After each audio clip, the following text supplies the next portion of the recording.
Hello guys, कैसे हैं आप लोग। Welcome back on my YouTube channel. Guys पिछली वीडियो में हमने इसमें फार्मूला अप्लाई करना रह गया था। हमने पिछली वीडियो में खाली शीट तैयार की थी क्योंकि वीडियो ज़्यादा लंबी हो गई थी। तो आज हम फार्मूला अप्लाई करेंगे। तो चलें फार्मूला अप्लाई करना स्टार्ट करते हैं। लेकिन उससे पहले अगर आप लोगों ने चैनल सब्सक्राइब नहीं किया है मेरा तो प्लीज़ सब्सक्राइब कर दीजिए और बेल के आइकन पर लाजमी क्लिक कर दीजिए ताकि आने वाली वीडियोज़ के नोटिफिकेशन आपको मिलते रहें। तो यहाँ पे हम फार्मूला अप्लाई करना स्टार्ट करते हैं बैलेंस वाले में। तो सबसे पहले इधर मैं लगा देता हूँ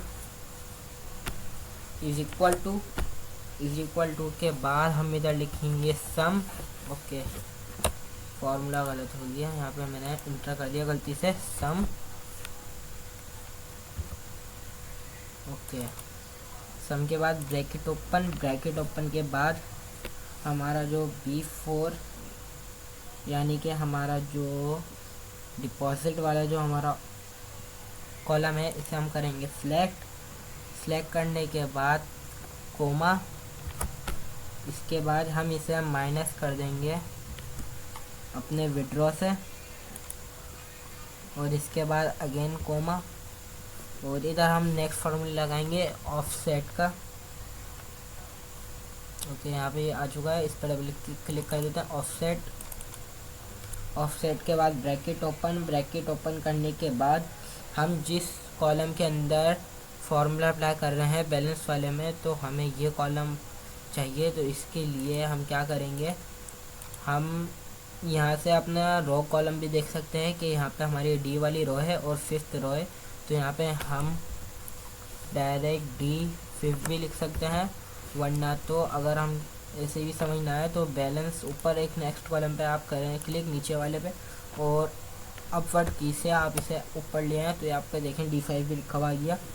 इसके बाद कोमा और इससे आप माइनस कर दो 1 से कोमा 0 और इसके बाद ऑफसेट वाला ब्रैकेट क्लोज और सम वाला ब्रैकेट क्लोज और इंटर।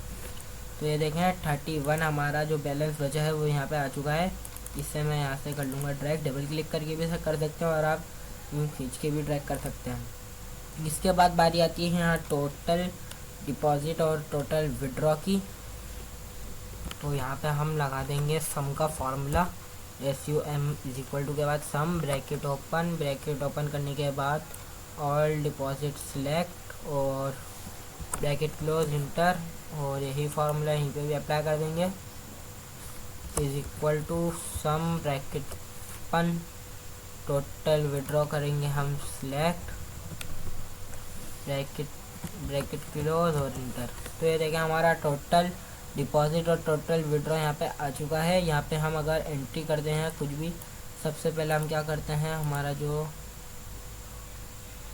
फॉर्मूला है इसे हम यहाँ से कर देते हैं ड्रैग नीचे तक।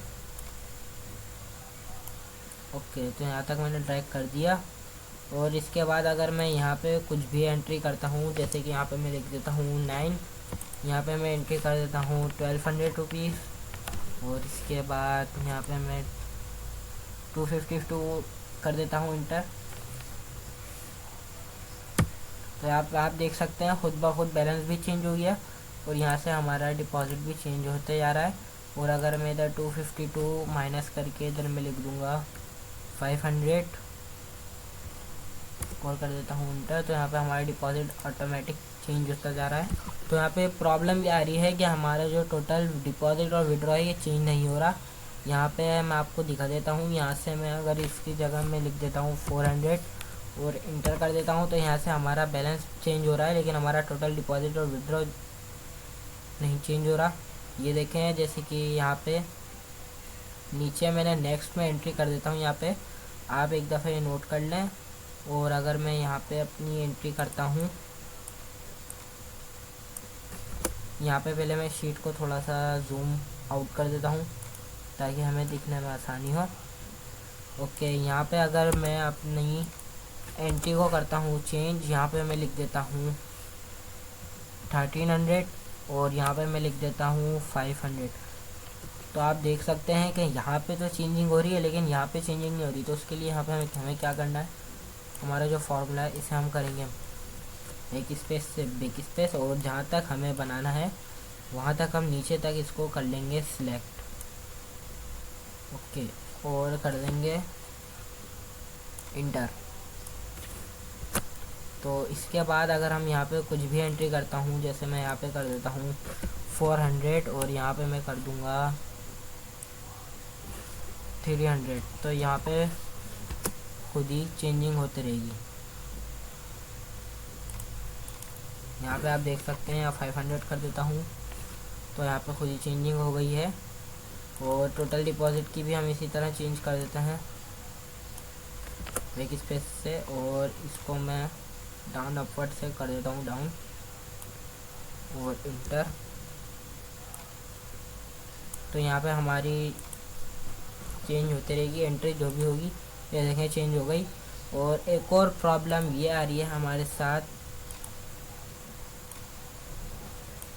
एक और जो हमारी प्रॉब्लम आ रही है यहाँ पे, वो ये आ रही है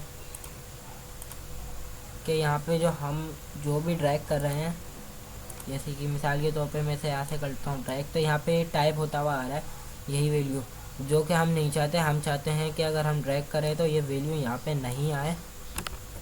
यहाँ पे हम अगर जहाँ तक ड्रैग करें तो वहाँ तक की वैल्यू सिर्फ यहाँ पे आए। तो उसके लिए हमें क्या करना पड़ेगा, यहाँ पे हमें फार्मूला चेंज करना पड़ेगा। तो फार्मूला चेंज करने के लिए हम यहाँ क्या करेंगे, सम से इज इक्वल टू से पहले यहाँ से हम चेंज कर देते हैं। इज इक्वल टू से पहले यहाँ पे हम फार्मूला अप्लाई कर देते हैं एक और इफ़ का। तो यहाँ पे मैं लिख लूँगा इफ़ के बाद यहाँ पे हो गया हमारा ब्रैकेट ओपन, और ब्रैकेट ओपन करने के बाद यहाँ पे मैं हमारा जो डिपॉजिट है इसी को करूँगा अगेन सिलेक्ट, और इसके बाद इज इक्वल टू लगाऊँगा। और इसके बाद यहाँ पे मैं डबल इन्वर्टेड कोमा दे दूँगा, यानी कि अगर हमारा ये B5 वाला कॉलम बराबर है इन्वर्टेड कोमास के, यानी कि इसका मतलब कुछ भी नहीं आप अप्लाई करो। और अगर ये कोमा के बाद इसको बताता हूँ, और अगर ये बराबर हो इन्वर्टेड कोमास यानी कि एम्प्टी हो, कुछ भी नहीं हो, तो आप ये इसी कोमा लगा देता हूँ अगेन। आप ये सम वाला फार्मूला जो यहाँ पे ये सम वाला फार्मूला है ये आप अप्लाई कर दो।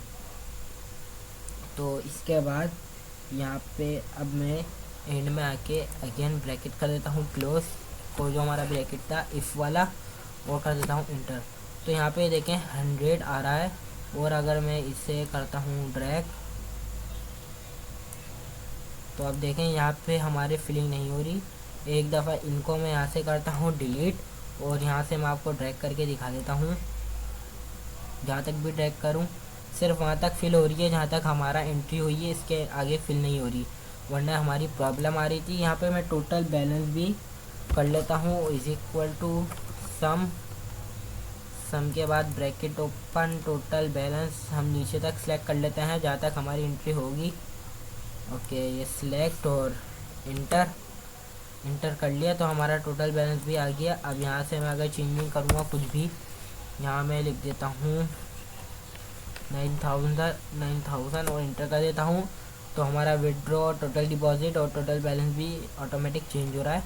और उसके बाद हमारी फॉर्मेटिंग रहती है, तो इस सबको मैं दे देता हूँ ऑल बॉर्डर्स।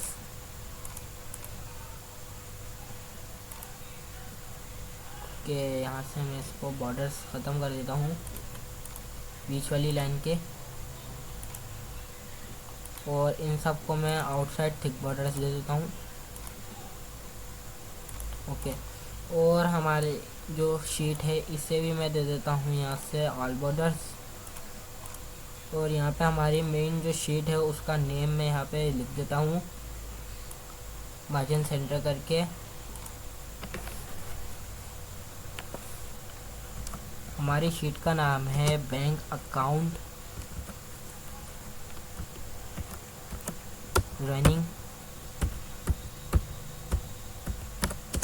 रनिंग बैलेंस, और इसको भी मैं फॉर्मेट कर देता हूँ यहाँ से। इसकी राइटिंग स्टाइल चेंज, बोल्ड तो नहीं, इटैलिक कर देता हूँ, साइज इसका बड़ा कर देता हूँ। ओके, और कलर फिल दे देता हूँ इसको मैं इसको नहीं भाई, इसको दो आप प्लीज़। और इसको मैं कलर फिल दे देता हूँ यहाँ से, डार्क ब्लू और वाइट, और अंडरलाइन कर देता हूँ। तो आई होप आप लोगों को balance account, bank account, running balance sheet बनानी आ गई होगी, और अगर आ गई है तो वीडियो लाइक कर दें, और अगर नहीं आई है तो आप एक दफ़ा और वीडियो को देखें, और अगर फिर भी कुछ समझ ना आए तो आप कमेंट करके पूछ सकते हैं। वीडियो अच्छी लगी है तो लाइक कर दें, चैनल को सब्सक्राइब कर दें। Thanks for watching.